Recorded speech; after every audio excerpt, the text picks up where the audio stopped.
Hey guys, my name's Gary. I'm a grateful recovering alcoholic and drug addict. Um, I'm also going through, many of you know, the people who watch regularly, that I'm going through the loss of my middle son, Brandon, who had an accidental fentanyl overdose in Long Beach, California, um, last month in September. And I want to, first of all, today's day, I believe it's day 30 on my channel. So September 27th, I started it. It's now October 31st. So we've had, this is amazing. I mean, this truly is amazing. I got to move this over just a little bit more. We've had 4,422 views, 263 hours of watch time, and 53 subscribers. Wow, man. I didn't even think, if I closed out a month and with 150 views, I know I was thinking, yeah, I'm going to help somebody. But the outpouring of love that I've received from you guys is amazing. And it's got me through this. Excuse me. I look forward to making the videos. And sometimes it's hard, just to get, pumped up for it and be honest and not be full of shit or anything like that. Because I won't post any bullshit. It has to be real, or it's not going to be. You guys are going to know, and it's not going to help anybody. So try to be real and honest, and it's I'm unpeeling the onion in front of you guys, and digging deeper, and getting through this stuff. And you guys have given me support like I could never even have imagined. I started the channel with the intention of, letting the new guy know, hey, this is, if I can do this, anybody can do this. And it's, I lost my son. I started making a few videos and I hadn't started the channel yet. And then I lost my son and I continued making videos, and my nephew helped me get the channel started. And it's just been, for me, this is more than I could have ever thought could have happened in 1 month. I got 4,422 views and 263 hours of watch time and 53 subscribers. That's, for me, that's a huge grand slam. And I've got people going, yeah, I'm quitting drinking, and yeah, you've helped me a lot, and I'm meeting people, that knew my son, and it's just incredible. Thank you. From the bottom of my heart, thank you. The other thing I want to hit before I make this video, and I've got a good topic today, but I want to plug the Impact Foundation LA.org, started by a woman named Vicky, who lost her son, Chase Malone, to an accidental fentanyl overdose. Chase had no idea that he was taking fentanyl. He was taking a recreational drug, and he wasn't a big druggie or anything like that. And, he had a plumbing company, and he was just starting his life, and, he was poisoned and lost his life. And that's what's going on these days with the fentanyl. I would like to direct you guys to a video that Dr. Phil did with Joe Rogan on Friday. Go in YouTube, search Dr. Phil Joe Rogan fentanyl crisis or whatever. And that video, I would suggest watching that if you want to know, if you really want information on what's going on with the fentanyl, who's poisoning our youth. Well, he tells you, and he tells you exactly how it's getting done. It's getting flown in from China, smuggled in from China, given to the cartel, and the cartel is pressing into all different kinds of pills for, and they don't have scientists mixing this shit. It's just a bunch of idiots, mixing pills and pressing pills, and then smuggling them across the California border, Texas border, Arizona's borders, and, scattering them throughout the United States and poisoning our youth. It's the number one killer of ages 16 to 40. It's the number one killer in the United States right now. Fentanyl overdoses. So, just to make you guys aware, it's not the same kind of game we used to play back in the day, where you can go out and buy street drugs. It's just very unsafe, guys. So that being said, go to impactfoundationla.org and hit the donate button, please, guys. This foundation is trying to grow its wings. Vicky works 24/7, 7 days a week, trying to get this thing off the ground, but she can't do it without the funds. The foundation has very little money in the bank, and we've gotten some donations in so far, I believe, but we need more.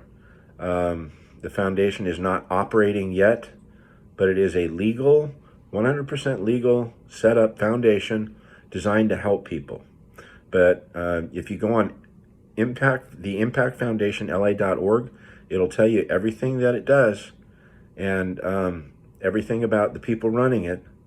And Vicky is the Energizer Bunny. She just does not stop. So that being said, I want to talk a little bit about recovery and sobriety.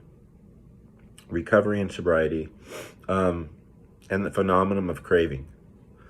Okay, so I relapsed. I had 10 years of sobriety, and I went into a depression, and the doctors gave me a cocktail of different shit, and my therapist said, right out of the big book, it says, we listen to doctors and we do what they say.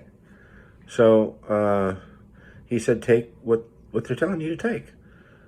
But and I'm a speed addict, coke addict, crystal meth addict, and all that stuff. And they told me, so I went through, I don't know, they did a cocktail of shit that didn't work. And, I'm not sure the time frame, but it was like a month or two later, I'm like, yeah, it's not working. I feel like shit. I can't focus. I'm afraid to fucking leave my bedroom and all this stuff. And I don't know what was going on with me. He said, it's a possible chemical imbalance or something like that. So anyways, I haven't had any problems since, but I've been, I was high the last 10 years. And they tested me because I was having a problem focusing and all this stuff. And they gave me some test, and they said, well, you have attention deficit disorder. And they gave me a drug called Adderall. And I know people in AA that take Adderall, and Adderall, I had talked to some people and they take it as prescribed. Well, I killed the fucking bottle of Adderall, a month's supply, and I don't know if it was 3 pills a day or whatever, maybe it was 4. I killed the whole fucking bottle in like 2 or 3 days. As soon as I put one in, I got that warm and fuzzy, and I wasn't depressed. I felt that, and I just, I was off. I was off to the races. And that's with almost 10 years of sobriety under my belt. So, I don't know. It's hard being, when you're sober and you're that fragile or whatever. But I was working a program, and, I had got away from meetings and all that stuff. But what that did was putting that one pill in. I just put one in. And I didn't have a focusing problem anymore, but I set off the phenomenon of craving. And I was on Adderall, man. I was juggling 3 doctors, 4 doctors for a couple years. And then ended up, I was juggling pharmacies and doctors, and that's a lot to do. That's a lot, I think I had like 5 doctors and, numerous pharmacies I was going to. And, one of the pharmacists said, hey, you were just in here like a month ago with a different prescription from a different doctor. Like, what's going on? And I said, oh, I was? Yeah, I got busted. I didn't get busted by the police, but I got busted by the pharmacist. And then they told one of my psychiatrists that I was seeing, and she was pissed. She was like, yeah, I'm not doing this anymore, sorry. And she said, I'm done with you. So, and then I eventually went to street drugs, and, and then I was, just became a human garbage disposal. I would take anything, drinking, partying, whatever, whatever. You know what it's like using and drinking. But that phenomenon of craving, I set that thing off. And it stayed with me for about 10 years. And in that 10 years, I had 1 year of sobriety. Um, so, and I'm going to try to do this now. I'm going to tell somebody else's story, and I'm not going to mention a name. I'm not going to mention any meeting that I went to or anything like that. I'm not going to mention the meeting. So it's a completely anonymous person. Shared in a meeting, they were having a really hard time staying sober. And with just a couple of days sobriety. And so I gave this person my phone number. And this person was suffering from the phenomenon of craving. It hadn't gone away. And I believe that only a spiritual experience conquers that, or only God can shake that out of us, you know. And so here's what happened. So this person shared about that in a meeting, gave this person my number, and this person calls me last night. I don't know what time it was. It was between 9 and 10. I was like getting ready for bed. And he says, hey, I just was at the grocery store, and I got a beer in the console. I just cracked it, and I figured I'd give you a call before I threw it down my neck, before I drank it. And I said, oh, wow, cool, man. Like, I honestly feel honored when somebody, trusts me to do that. And I would never, I feel honored, right? And, but this person says, what should I do? And I said, I don't know. It's not up to me. I know when I feel like having a drink, there's not any human being, no human power can relieve my alcoholism. So I've had numerous people, ex-wife, kids, everybody's told me stop doing what you're doing. Parents, No, that's never going to stop me. If I want to drink, I'm going to drink. If I want to use dope, I'm going to use dope. So I told him, I says, I can't tell you what to do.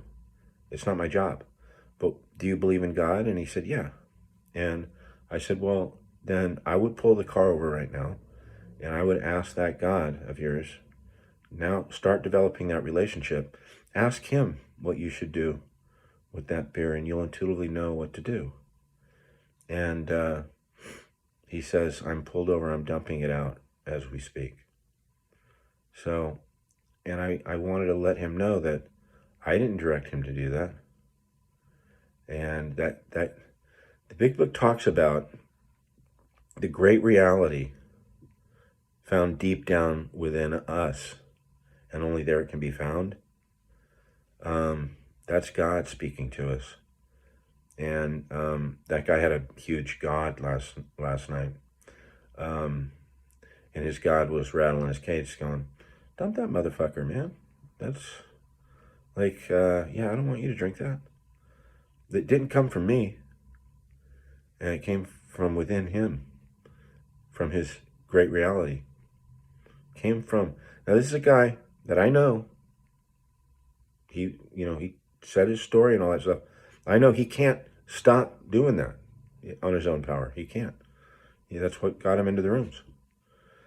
And he was sharing about it. I can't stop doing this. And there he was dumping a beer out. His best thinking got him into the car, got that beer, cracked it, driving home. It's in the console. And I get it, because I've been there many times. I'm not putting this person down at all. I'm lifting this person up, saying, hey, you found your God, man. That's the thing that you got to tap into. Because that's my experience. I was praying my ass off for months, if not a year. I think a year, because it's over a year, because I still had my home. And I remember praying in my home, God, please, man, please, begging, please give me the willingness to be willing to try, just to try. And, I'd get up the next morning, or, I would need to put something in, because I would be like this. and ready to rip someone's face off. Like, that phenomenon of craving, and then just craving the drug. But I need something, right? Only an alcoholic knows what I'm talking about, or a drug addict. And so that person, it was, I felt honored to. I was helping reintroduce him to his God, whatever his conception is of his higher power. It's none of my fucking business what it is. But what it is my business when somebody calls like that is to, because it's always been done to me. And I have a great sponsor. I've had him 20 years. And never, ever did he tell me ever what to do. He never said, don't do this or do this. He always just said, he guided me to God. I'm over here doing Gary's. No, Gary, you might want to, here, it's in the steps. It starts with step 1. Who are you? I'm Gary. I'm an alcoholic. I'm powerless over alcohol and drugs, and my life is unmanageable. Step 2, come to believe that a power greater than myself can restore me to sanity. And sometimes I can't come to that conclusion on my own.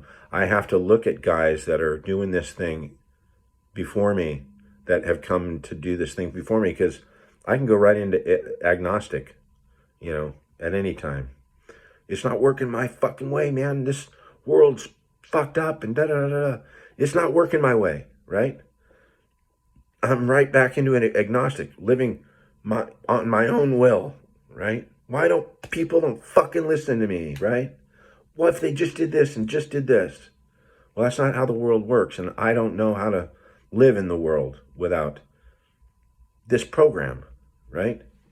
Without this book, right? I need this book to fucking do life. And it was great to direct this guy, scoot him over to who he really should be going to. I mean, we do it with each other, but I don't ever want anybody to tell me what to do in AA. Who the fuck am I? I've got failed relationships. I mean, I can't even fucking hold down jobs.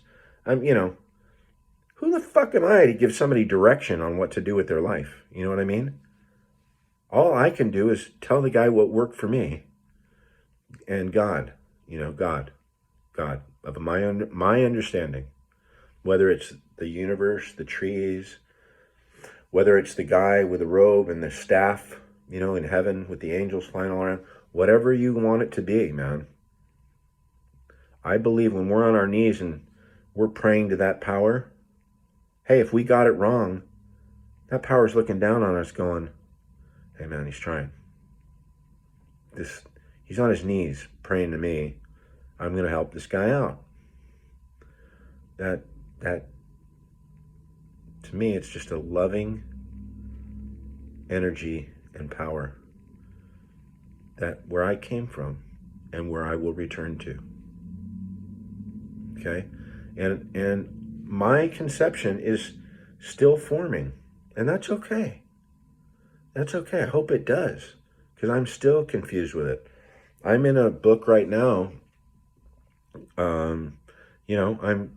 I've read the Tao Te Ching. I love every word of it, right? And it's only a 100-page book, and I like the translation by Brian Brown Walker. Okay, the Tao Te Ching of Lao Tzu. It's called, spelled T-A-O. Okay. So it's Tao, but spelled T-A-O.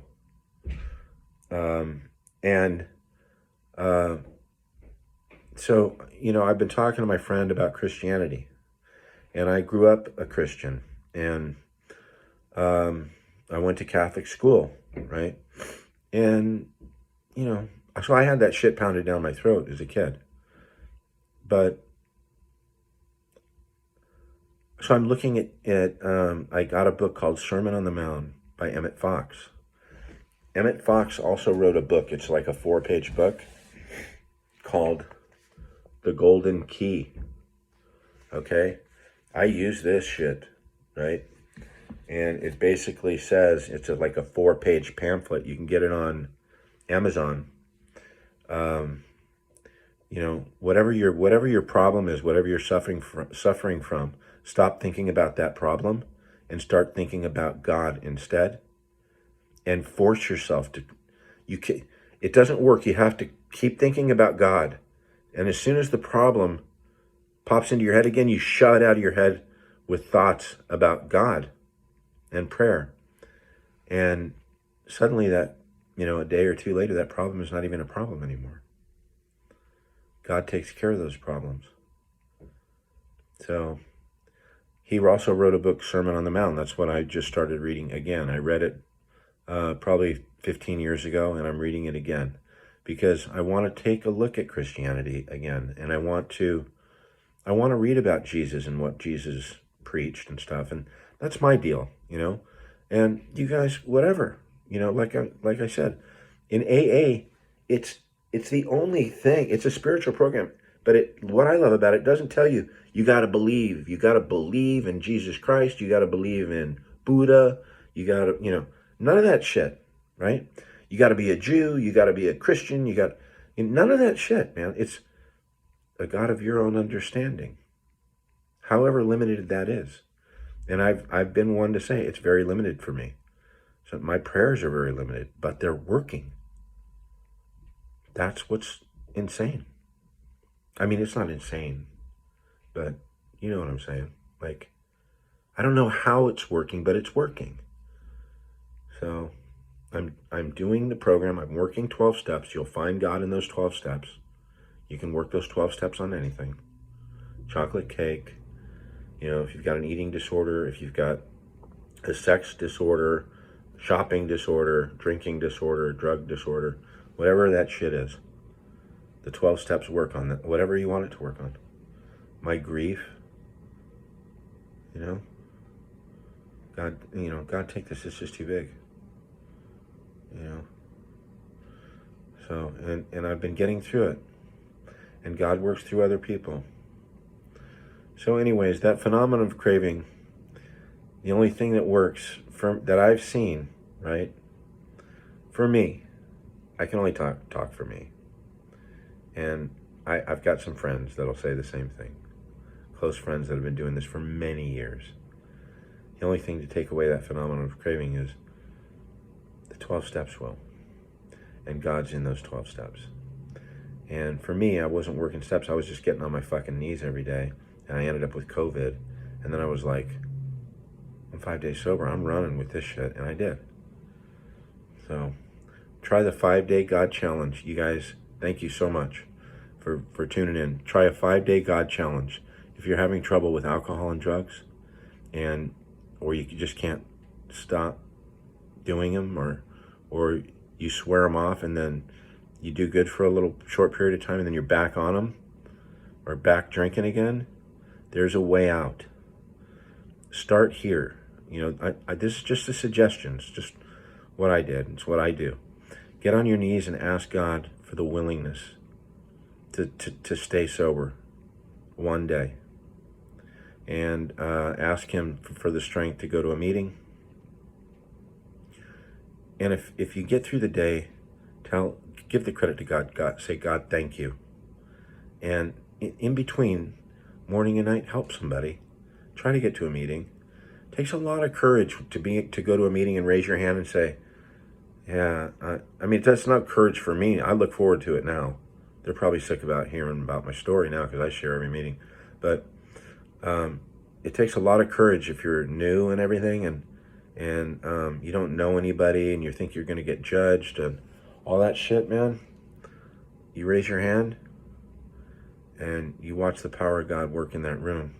Say, I said, Gary, my name's Gary. I'm an alcoholic, and man, people come up to you, and a guy like me will come up to you and give you his card, and like the person I'm telling you about called me last night, and that helps keep me sober, and that gives me much joy, and I'm honored, that somebody would trust me enough to call me and do that. So I'm going to hit 25 minutes here, so that went quick, but you guys, thank you. Remember, 5-Day God Challenge. Subscribe. Go to the Impact Foundation, la.org. Donate, please. Thank you very much.